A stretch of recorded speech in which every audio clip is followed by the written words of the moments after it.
मेरा भाग्य। जो कहानी मैं आप लोगों के बीच प्रस्तुत कर रहा हूं, यह कहानी एक सत्य घटना पर आधारित है। एक दिन मम्मी से फोन पर बातों बातों में मैंने पूछा, मम्मी वो विजय अंकल कैसे हैं जिनकी शादी में हम लोग कई वर्ष पहले गए थे? बहुत दिनों से सोच रही थी, अब जब भी आपसे बात करूंगी तब जरूर पूछूंगी कैसी चल रही है उनकी जिंदगी। उनकी पत्नी बहुत सुंदर है, देखते ही वो मन को लुभा गई, कितनी आकर्षक है।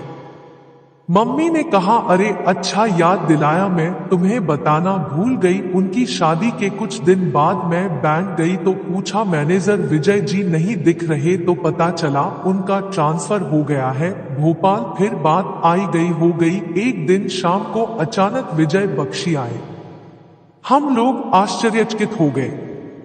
अरे वाह, इतने वर्षों बाद! वो बोले, हाँ, शादी के थोड़े दिन बाद मेरा ट्रांसफर हो गया था और अब 5 साल बाद फिर से यही हो गया है। हम लोगों ने कहा, यह तो बहुत अच्छा हुआ, बैंक भी सूना सूना सा लगता था। पापा ने कहा, और बताओ कैसी चल रही है तुम्हारी जिंदगी? तुम तो बिना बताए ही चले गए, शादी के बाद बहू के साथ घर बुलाने का मौका ही नहीं दिया। बहू कैसी है, बच्चे वगैरह है क्या?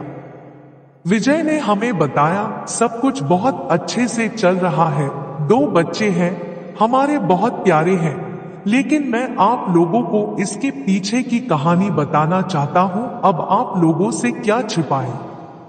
ये बात हमने किसी से नहीं कही और न ही कभी कहेंगे, पता नहीं क्यों आप लोगों से कहने को दिल कर रहा है।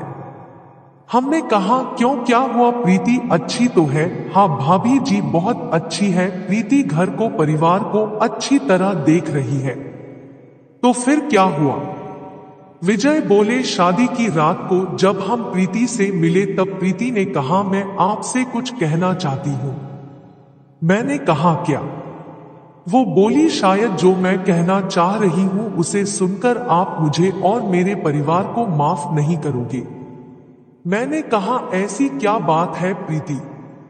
प्रीति ने बताया, मेरी शादी की बात मेरी मम्मी की एक सहेली ने की थी। एक दिन अचानक मेरे घर आंटी आपको और आपके परिवार को मेरे घर लेकर आई और आपको मुझसे मिलवाया। उस दिन मुझे लगा मैं आपको सच बता दूं, लेकिन आंटी को इस बारे में कुछ नहीं मालूम था, इस डर से नहीं कहा। और आप मुझसे मिलकर बहुत खुश लग रहे थे, लगा आपको धक्का लगेगा और आपको पाने की खुशी में मैं भी मन ही मन खुश थी और मुझे लगा मेरी किस्मत आपके रूप में चल कर आई है। यह सोचकर खामोश रह गई, लेकिन बाद में सोचा यह गलत है, आपके साथ अन्याय है, और सोचा शादी की रात को आपसे कहूंगी, फिर आपका जो फैसला होगा मुझे मंजूर होगा।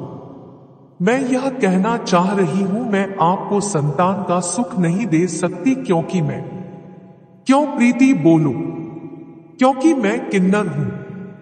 विजय ने कहा, क्या कह रही हो प्रीति? हाँ विजय जी, यह सच है। प्रीति, यह क्या कह दिया? मुझे ऐसा लग रहा है धरती फट जाए और मैं उसमें समा जाऊं, लेकिन तुम्हें मैं बहुत चाहने लगा हूं। तुम्हें देखकर कोई नहीं कहेगा कि तुम किन्नर हो, तुम्हें तो पूरे स्त्री के गुण हैं, रूप रंग से तुम बहुत सुंदर हो, कहीं से भी किसी को कोई शक नहीं होगा। प्रीति ने कहा, जी विजय जी, जब मैं छोटी थी तब से लेकर आज तक मेरे माता पिता ने मुझे किन्नर जाति के लोगों से बचाकर रखा, किसी को भी यह जाहिर नहीं होने दिया कि हमारी बेटी किन्नर है। मैं अपने माता पिता की इकलौती संतान हूँ, मैं बहुत ही मन्नतों के बाद पैदा हुई, उन्होंने मुझे बहुत प्यार और दुलार से पाला है। मेरी माँ पिता का सोचना था शादी तो करनी नहीं है, ये मेरी बेटी बेटा दोनों ही है। लेकिन वो आंटी ने सोचा इनकी बेटी बड़ी हो गई है, मैं अचानक कोई रिश्ता लेकर जाऊंगी तो मेरी दोस्त बहुत खुश हो जाएगी। लेकिन मेरी माँ खुश नहीं, दुखी हो गई थी। उन्होंने उस समय आप लोगों का स्वागत किया, कुछ भी जाहिर नहीं होने दिया, सब कुछ भगवान पर छोड़ दिया। माँ ने यह बात इसलिए किसी को नहीं बताई कि अगर किन्नर जाति के लोगों को पता चलती तो वो लोग मुझे ले जाते, मैं आपको धोखे में नहीं रखना चाहती, इस कारण मैंने सच बता दिया। आप विजय जी परेशान न हो, मैं बिना कुछ कहे यहाँ से चली जाऊंगी, सारा इल्जाम अपने ऊपर ले लूंगी कि मेरी जबरदस्ती शादी की गई है, मैं किसी और से करना चाहती थी। विजय बोले, प्रीति, इतने दिनों से तुमसे बात करते करते मुझे तुमसे प्रीति हो गई है और मैं तुम्हें बदनाम नहीं करना चाहता हूं, मैं तुम्हें अपना नाम देने के लिए यहाँ लाया हूं। प्रीति, मेरा एक गलत कदम दोनों घरों की बदनामी करा देगा। मैं आज अभी यह कसम खाता हूं कि मैं इस स्थिति में भी तुम्हारे साथ जीवन यापन करूंगा और किसी को भी कुछ पता नहीं चलने दूंगा। प्रीति ने कहा, विजय जी, आप महान हैं, और कदमों पर गिर गई। मैंने सोचा भी नहीं था मेरी किस्मत में आप जैसे इंसान का साथ होगा। मैंने पति के सुख की तथा परिवार की कभी कल्पना भी नहीं की थी। मैं धन्य हो गई आपका साथ पाकर। भाभी जी, कुछ समय बाद हम भोपाल चले गए। वहां हमने दो साल के अंतर से एक लड़का और एक लड़की गोद ले लिए। आज लड़की 4 साल की है और लड़का 2 साल का है। प्रीति ने माँ का फर्ज बखूबी निभाया व उसके माँ बनने का सपना भी पूरा हो गया। हम लोग सुखी जीवन व्यतीत कर रहे हैं। मम्मी ने बताया कि फिर हम दोनों ने विजय जी को सैल्यूट किया और आशीर्वाद दिया। तुम धन्य हो, महान हो, ऐसा कोई नहीं करता जो तुमने किया है। उन्होंने कहा, शायद मेरी किस्मत में प्रीति ही लिखी थी, इसलिए तो हमारी शादी हुई। शादी के बाद मैं उसे छोड़ दूं, ये कहाँ का न्याय है? उसने क्या बिगाड़ा है? सृष्टि ने जो रचना उसकी की है उसी में वह मुझे स्वीकार्य है।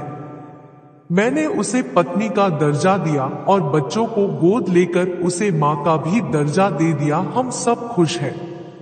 जो मेरे भाग्य में लिखा था वह मुझे मिला, इसमें दोष किसी का नहीं है। अगर कहानी पसंद आई हो तो कृपया हमारे चैनल को सब्सक्राइब करें और वीडियो को लाइक करें। धन्यवाद।